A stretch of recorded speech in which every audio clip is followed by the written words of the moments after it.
ማንም አትሌት ሳይለማመድ ዝም ብሎ ኦሎምፒክ ወይም ማራቶን ወይም ሌላ ውድድር ላይ ሄዶ እንስል ተሰልፎ ድል ያደረገ የተለየ ነገር አንዳንድ ሊኖር ይችላል፣ አይታወቅም። ግን ልምምድ የግድ ነው።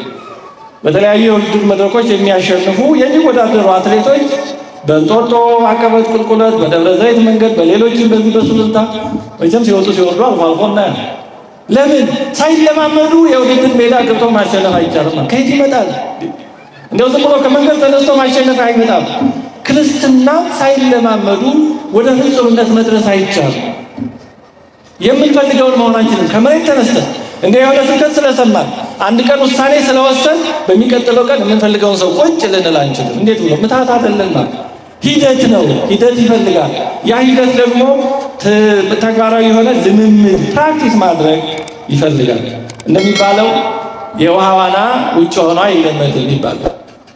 ስለ ውሃ ዋና የፈለገ ያክል መጽሐፍ ብናነብ፣ የፈለገ የቲዮሪ የቃል ስልጠና ብንወስድ ውሃ ውስጥ ገብተን አንዳንዴም ለመስመጥ አደጋ እየደረስን እዛ እንደምንም ውሃ እየጠጣን እየወደቅን እየተነሳን ካልሆነ ዋናን መልመድ መቼም አይቻልም።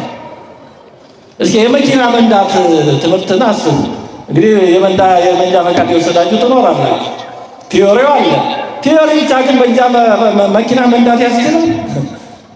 ያቺ ቲዮሪዋን እንደዚህ ምልክት አቁም፣ በዚህ እንደዚህ ነው፣ እንደዚህ አሳለን ምናምን የሚል ያን በደንብ አጥንተን ልናልፈው እንችላለን።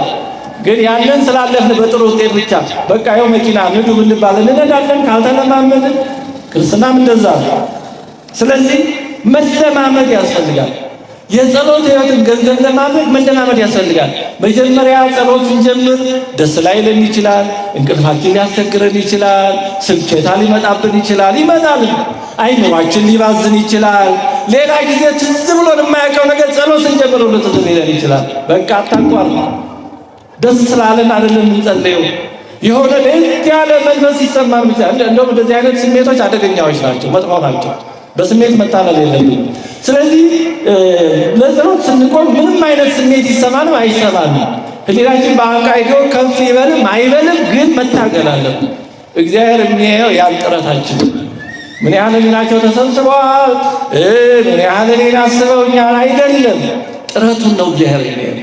እኔን ለማሰብ ከኔ ጋር ለመነጋገር ከኔ ጋር ለመኖር ወደ እኔ ለመጮህ ምን ያህል ሞክረዋል፣ ያን ጥረቱን ነው እግዚአብሔር የሚያየው እንጂ ውጤቱን አይደለም። በእውነቱ ተስፋም የሚሰጠን ይሄ ነው። ሰው ውጤቱን ይሆናል ብዙ ጊዜ የሚያየው ጥረትን አይቶ ላያደርግ ይችላል። አይ የሚፈልገው የትንፍጫው አይነት ውጤቱን ነው የሚጀር። እግዚአብሔር ግን እንደዛ አይደለም። በውጤቱ አይደለም የሚለካው፣ በጥረቱ ነው። ምን ያህል ወጥተው ወርደዋል፣ ህሊናቸውን ለመሰብሰብ ምን ያህል ደክመዋል፣ እግዚአብሔር ይሄን ይመለከታል። ስለዚህ መለማመድ፣ ትዕግስት በአንድ ጀንበር አይመጣም። ታጋሲ መሆን ስለፈለግ ብቻ ትዕግስተኛ ነው። ምናልባትም የእድሜ ልክ ተጋድሎ ሊጠይቅ ይሆናል። እድሜ ልክ ለመታገስ እየሞከር ምናልባት ከፈለግነው ግብም ሳንደርስ ልንሞት እንችላለን። ትሁት ለመሆን እድሜ ልካችንን እየሞከር ከፈለግነው የትህትና ደረጃ እንደርስ ይሆናል። ግን ምን ጊዜም ሳናቋርጥ እንሞክር፣ እንጓዝ። እግዚአብሔር ያን ሂደት ይፈልገዋል። አንደበታችንን ለመግታት ብዙ ጊዜ ጥረን ሊሆን ይችላል፣ ግን አልተሳካም ሊሆን ይችላል። ግን አሁንም ተስፋ አንቁረጥ። እግዚአብሔር የሚመለከተው ነገር አለ። እንለማመድ፣ ፕራክቲስ እናድርግ። ግን እንዲያው ይሄንን ለማድረግ ሞክራለሁ ጀምራለሁ ባልንበት ቀን ሰይጣን አውቆ ተስፋ የሚያስቆርጥ ነገር ሊያመጣብን ይችላል። እንድንተው እኮ አሁን ለምሳሌ እንደው ዛሬ አንደበቴን ገዝቼ ለማዋል ሞክራለሁ፣ እንዲሁ ምንም የማይጠቅም ነገር አልናገርም፣ እንደውም በቃ ዛሬ ዝም ብዬ እውላለሁ ብላችሁ ወስናችሁ ሊሆን ይችላል። ያን ቀን አውቆ ሰይጣን ትኩስ አጀንዳ እያመጣ ሊያስለፈልፋችሁ ይችላል። እንደው መቼም መጥቶ የማያውቅ ዘመዳችሁ መጥቶ ሲያስወራችሁ ሊሆን ይችላል። ዛሬ ደግሞ ሞባይል አለ። ደውሎ የማያውቅ ሰው በጣም አንገብጋቢ የሆነ ጉዳይ አምጥቶ እንደ ባቴ ቆጡ ሲያስለፈልፋችሁ ሊሆን ይችላል። ግን አውቆ ነው ሰይጣን። አይ ይሄ ነገር አይሆንልኝም ብለህ ተስፋ እንድትቆርጥ እንድታቆም አይደለም። ነገ ሌላ ቀን ነው፣ ነገ ደግሞ ሞክር። እግዚአብሔር የሚያየው ያን ጥረትህን እንጂ ምን ያህል አንደበትህን ዝም ብለሃል። ያማ በአንድ አይደረስበትማ። ጥረትህን ግን እግዚአብሔር አንደበቱን ለመግዛት ምን ያህል ጥሯል፣ ለመታገዝ ምን ያህል ሞክሯል፣ ይህን ኃጢአት ከማድረጉ በፊት ምን ያህል ላለመውደቅ ሞክሯል፣ ታግሏል። እግዚአብሔር ሁሉ ያያል። ለዚህ ነው በሰው አትፍረድ የሚባለው። ሰው የሚያየው መውደቅህን ነው። ሰው የሚያየው የሆነ ነገር ማድረግሽን ነው። እግዚአብሔር ግን ከዛ በፊት የሞከርከውን ሙከራ የደከምሽውን ድካም ያያል። እግዚአብሔር ጨካኝ አይደለም። ስለዚህ መለማመድ በጣም በጣም አስፈላጊ ነገር ነው። በእውነቱ ብዙ ቃል እግዚአብሔር ሰምተናል ብዙዎቻችን መቼም እንደያሰማማችን፣ ግን ያን ለመኖር ምን ያህል ተለማምደናል? እንደ ዋናው እንለማመድ። በአንድ የፍጹም ዋናተኛ አይኮንም። ዋና ለመልመድ ያው መስጠምም ማለትም ውሃ መሳብም መጥፋትም ይኖራል። በዛ መንገድ ነው የምንለምደው እንጂ በአንዴ ጸሎት ስንጀምር አይምሯችን ስብስብ፣ ልባችን ክትት፣ ህሊናችን ወደ ላይ ስቅል አይሆንም። እንዲያውም እንዲህ ከሆነ መጠርጥሩ አውቆ ሰይጣን ሊጫወትብን ሊሆን ይችላል። ሳንበቃ የበቃን ሊያስመስለን ሊሆን ይችላል። ወይ እንደዚህ ያስለምደንና ከሆነ ጊዜ በኋላ ህሊናችን ሲበተን አይ ነገሩ ተበላሽቷል ማለት ነው ምንም አልሆነልኝም ብለን ተስፋ እንቆርጥ ሊሆን ይችላል። መጀመሪያ የሚመጣ ፍጹምነት በጣም አደገኛ ነው። ብዙ ጊዜም ከሰይጣን ነው። አንድ ሰው ሱባኤ ሊገባ ነው። ልክ ገና ሱባኤ ሊገባ ሄዶ ዋሻ ሲፈልግ ሰይጣን መልአክ መሰለና ይኸው እዚህ እኮ ይሻላል አለ። አይ መንፈስ ቅዱስ ምነው ቸኮልክስ አለ። ተዋውቀዋል። አይ በጣም ቸኮለ፣ ገና ዋሻ ሳይዝ እኮ ጀመረ ማለት ነው። እና እንደዚህ ቸኮል የሚል ነገር ከእግዚአብሔርም ብዙ ጊዜ አይሆንም። ሂደታዊ ነዋ፣ ሁሌ አይሆንም ማለትም ባይሆን። ስለዚህ በጣም ለመለማመድ ጥረት ማድረግ አለብን። በእውነቱ ትዳር አንዱ ጥሩ ነው የሚባለው በእውነቱ ቤት መለማመጃ ነው። ባል ትዕግስትን በሚስት ተለማመዱ።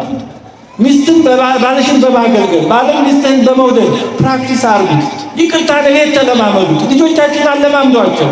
አሁን እኮ ቤት ይቅርታ ያልተለማመዱ ልጆች ካደጉ በኋላ የሆነ ዲግሪ ከጫኑ በኋላ የሆነ ስልጣን ከያዙ በኋላ እንዴት አድርገው ይቅርታ ከየት ይመጣል? ቤት አለመዱትማ፣ ተለማምደው አላደጉም። ስለዚህ ቤት እስኪ እናለማምዳቸው። ትልቁ ትምህርት ቤት እኮ ቤተሰብ ነው።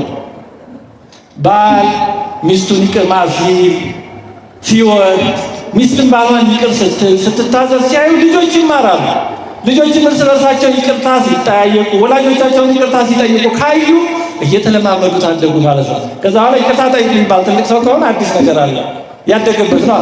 ያላደገበት እንግዲህ ይቅርታ ጠይቅ ሲባል ከዛ መንቀባረር ክብሬ ተነካ ይላል። እንዴት ብዙ ችግር እና ቤተሰብ በእውነቱ በዚህ በጣም ጥሩ መለማመጃ ነው።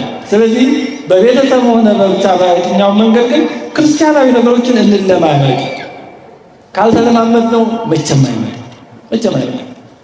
ከመሬት ተነስቶ ዝም ብሎ ፍጹም አይሆንም። እንዴት ብሎ አውሮፕላን ወፎች እንኳን አኮብኩበው እኮ ነው ትንሽ እንዲሆን የሚበሩት። እንዴት ነው ሳናኮበኩብ የማኮብኮቢያ ሜዳ ሳይኖር እንዴት ባንዴ ይበረራል? ስለዚህ ፕራክቲስ ለማድረግ እንሞክር። እንደው በትዕግስቱ በሁሉም መንገድ ይቅር በማለቱ ከትንሹ እንጀምር፣ ከትልቁም አንጀምር። እንለማመድ በጥቃቅኑ ነገር እስኪ ያለ ማለት የሚተናነቀን ነገር ካለ እስኪ ለምሳሌ በዚህ እንጀምር። እንደው የበደለ በግል ማለት ነው የሀገር የቤተክርስቲያን ጉዳይ አይደለም፣ ያ ሌላ ጉዳይ ነው። ግን በግላችን በቤተሰብ የተወዳደርነው ካለ እስቲ ያን ይቅር ለማለት ከመታገል እንጀምር። እስቲ ያ ባል ሚስት ያሳዘነች ካለ እስቲ ይቅር በማለት ተው። ተው ሚስትም እንደዛ በባልሽ ላይ ያሹ ኤግዚቢት ካለ ተዩ። እንደዛም ሌላው ጓደኛ በጓደኛ በምንተዋወቀው የሆነ የጎደለ ቅር የሚያሰኝ እስኪ ከመተውን ነው እንጀምር። መለማመድ አዎ ደስ አይል ያማል፣ ምን ጥያቄ የለው፣ ቁስል ነው። ግን እንተው ከዚህ እንጀምር፣ እንለማመድ። ከመለማመድ ነው የሚመጣው። ከዛ እግዚአብሔር ጸጋውን እያሳደረ እኛም ሰውነታችን ህይወታችን እየለመደው ባዕድ አልሆን ይላል፣ እየተዋሃደን ይሄዳል። እና እንለማመድ። በእውነቱ ሳንለማመድ መንፈሳዊ መሆን አንችልም። ከየት ይመጣል? አንድ አባት በዚህ በቅርብ ዘመን ላይ ይባላል። አንድ መናኝ በግብፅ ገዳም ነው። ወደ ገዳም ሲገባ በገዳሙ የሚሰድበው አለ እና ከገጠር ሄዶ ከአካባቢው ገበሬ ማህበረሰብ የሚሰድበው ሰው ቀጥሮ መጣ ይባላል። እና በየቀኑ እየመጣ ይሰድበዋል። እንዲህ ለማመድ ነው። ከዛ ሲሰድበው እየሰማ መታገስን፣ አለመቆጣትን፣ አለመናደድን፣ አለመመለስን እየተለማመደ ያለ አንድ ቀን በገዳሙ አገልግሎት ከገዳሙ ወጥቶ ወደ ሌላ ከተማ ሲሄድ መንገድ ላይ አንድ የሆነ ሰው በሆነ ምክንያት ከፍ ዝቅ አድርጎ ሰደበው እና ብዙ ጊዜ ከት ብሎ ሳቃሉ ያመና የምን ነው አብረውት ያሉ ጓደኞቹ ምን ሆነ ነው የምትስቀው አለ። አይ እስከ ዛሬ እየከፈልኩ ነበር የምሰደበው፣ ዛሬ በነፃ በመሰደቤ ደስ ብሎኝ ነው አለ። ተለማምዶታል። ባይለማመድ ኖሮ ሲሰድበው ሰው ነው፣ ሰው ስጋና ደም ነን። ስለዚህ ስሜታችን ደማችን መፍላቱ መሞቁ አይቀርም። እንግዲህ ሳንለማመድ መጀመሪያ ስንሰማው ቱግ ማለት ሰው አይቀርም። ሰውነታችንን አላየትም በአንድ ጊዜ ፍጹም የሆነ የለም። ግን ስንለማመደው ሰውነታችን ይለማመደዋል እና ከዛ ወደ መሳቅ ያደርሳል ማለት ነው። በነገር ወደ መዝናኛነት ያደርሳል። ግን መለማመድ ይጠይቃል እና በእያንዳንዱ ነገር በእውነቱ መለማመድ እስኪ ውዳሴ ከንቱ እንደሚጎዳ ለመለማመድ ሞክሩ። ጌታችን እናንተ ሰው የሚያመሰግናችሁ ወዮላችሁ ብሏል። ግን አሁን ሰው ሲያመሰግነን ደስ ይለናል። ብዙዎቻችን ሰው ደግሞ ሳያመሰግነን ሲቀር ሰድቦን እኮ አይደለም ነቅፎን እኮ አይደለም ሳያመሰግነን እንኳን ሲቀር ይከፋናል። አሁን ለምሳሌ ይሄን ትምህርት ተሰጠ። አሁን ከመድረክ ሰው አይ ዝም ብለህ እኮ ነው እንዴ መከንቱ አላስተማርክም ቢሉኝ አሁን ደስ ይለኛል። መለማመድ ይጠይቃል። ባንዴ ደስ አይልም፣ ግን በሂደት መለማመድ። ለምን እንደምናደርገው መለማመድ። የሆነ ነገር አድርገን ሰው ባያጨበጭብ አሁን ጭብጨባ እየበዛ ያለው ለዚህ ነው። ኦርቶዶክስ አይነት እንደዛ አልነበረም። ግን አሁን ለለሉና አጨብጭቡ ነው። ምንኛም ተበላሽተናል፣ መድረኩንም አበላሽተናል። ክርስትና እንደዛ አይደለም። በሰው ማጨብጨብ አለማጨብጨብ ላይ የተመሰረተ አይደለም። እንደዛማ ከሆነ ሰው የሚወደውን ብቻ እያደረግን ገደል እንገባለን። አሁን አንዱ ችግራችን እኮ እንደዚህ ነው። ሰው የሚመራውን ነገር ለሰው ቢጠቅም እንደ ኮሶ የሚያሽረውን አናደርግም። ለምን? ሰው አይወደውማ፣ ሰው አያጨበጭብማ። ስለዚህ ዝም ብለን የሚያስጨበጭበውን እያደረግን አጨብጭበን አሳልፈን እንሰጥ ነው ቤተክርስቲያን። ስለዚህ መለኪያው የሰው ስሜት፣ ምክንያቱም ሰው ስሜት ነው። አንድ ፕሮፌሰር ብሏል በጣም ተናጋሪ ሊቅ የነበረ እና እሱ ሲናገር በጣም ብዙ ህዝብ ይሰበሰባል፣ እጅግ በጣም ብዙ ህዝብ እና ጋዜጠኞች ጠየቁት። የተከበሩ ፕሮፌሰር እሰው ሲናገሩ የሁሉ ህዝብ ይመጣል፣ እሰው ሊሰማ እንደውም ይሰማዎታል አላቸው። አይ ምንም አይሰማኝ አለ። ምን ማለት ሆነዋል? እኔ ስናገር ሊሰማ እንደሚመጣ ሁሉ ሊሰቀል ነው ቢባልም ከዚህ የበለጠ ህዝብ ይመጣል። ስለዚህ ምንም አይደንቅም። ሰው ልትሰቀልም ብትል ይመጣል፣ ብትናገርም ይመጣል። እሱ ቁም ነገር አይደለም። እንዲያውም ምንድነች እቺ ትንኝ ነች። እኔ ስበር ሰው እያጨበጨበ እኮ በጣም ይገርማል፣ ሰው በጣም ይወደኛል ያደንቀኛል አለች አለ። አይ አይደለም፣ ወዶች ሳይሆን ሊገልሽ ነው የሚያጨበጭበው። ሰው እጁን እንዲህ የሚያደርገው እሷን ለመምታት ነው፣ እሷ ግን እሷን ለማድረግ መስሏል እና እየጨበጨቡ የሚገሉ ብዙዎች አሉ። ስለዚህ ጉዳዩ እሱ አይደለም። ይሄን መለማመድ ይጠይቃል በእውነቱ። ሰው ባያመሰግነኝ እንዴት ነው የማደርገው? መለማመድ ያስፈልጋል። አለዛ ባንዴ ሞራላችን ቁርጥ ይላል። አይ እንላለን፣ ባንዴ ንክት እንላለን፣ ስብር እንላለን፣ የጀመረውን አይቅርብኝ እንላለን። እንደዛ እንዳይሆን በእውነቱ መለማመድ ይጠይቃል። መለማመድን እንጀምር። እንዲህ ስል ይቅርታ ድፍረት እንዳይሆንብኝ ዛሬ ነው የምትጀምሩት ማለት አይደለም። ግን ሁላችንም በሆነ ነገር ድክመት የሌለበት ሰው የለም። ስለዚህ ያችን ድክመት ለማሻሻል እንሞክር። ሲሆን እግዚአብሔር ረድቶን እናሻሽላታለን። ባይሆንም ግን ድካማችንን ጥረታችንን እግዚአብሔር ይመለከታል።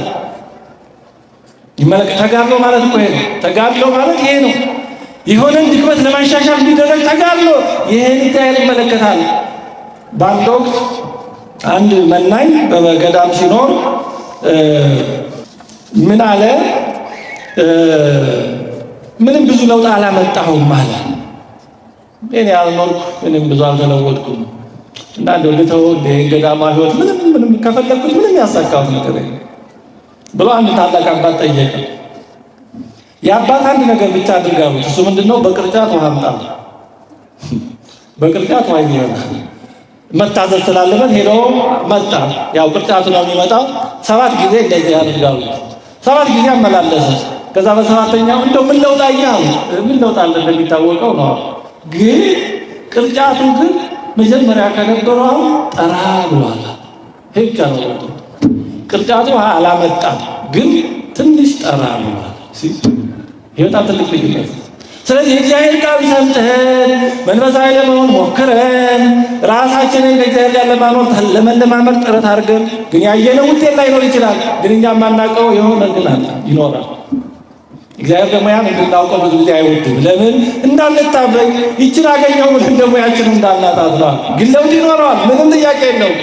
ከትናንት ከነበርበት ዛሬ እንሻላለን። በዛው በፈሪሃ እግዚአብሔር ሆነ እግዚአብሔርን ተስፋ በማድረግ ተስፋ ሳንቆርጥ የምንቀጥል ከሆነ ለውጥ ማምጣታችን ምንም የታመነ ነው። ያሉ ጉዳዩ ከእግዚአብሔር ጋር ነው፣ ከሰው ጋር አይደለም።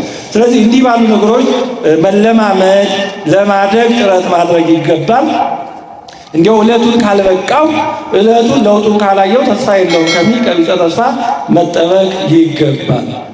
ስኬት በሚመስሉ ነገሮች እንደው እንዳንታለን ነው መጠንቀቅ ያለብን። አንዳንድ ጊዜ አውቆ ሰይጣን እንደው በጸሎታችን የሆነ ደረጃ የደረስን በጾማችን እሱ ነው አደረገኝ እንጂ ሁሌ ጉድለት እንዳለን የሚሰማን ከሆነ እሱ ጤነኛ እሱ የጤነኛነት ስሜት አለዛ ማበጥ የሚሰማን አሁን ሰውነታችን ሲያብጥ ነው አሁን ችግር የሚሆነው በሽታ የሚሆነው።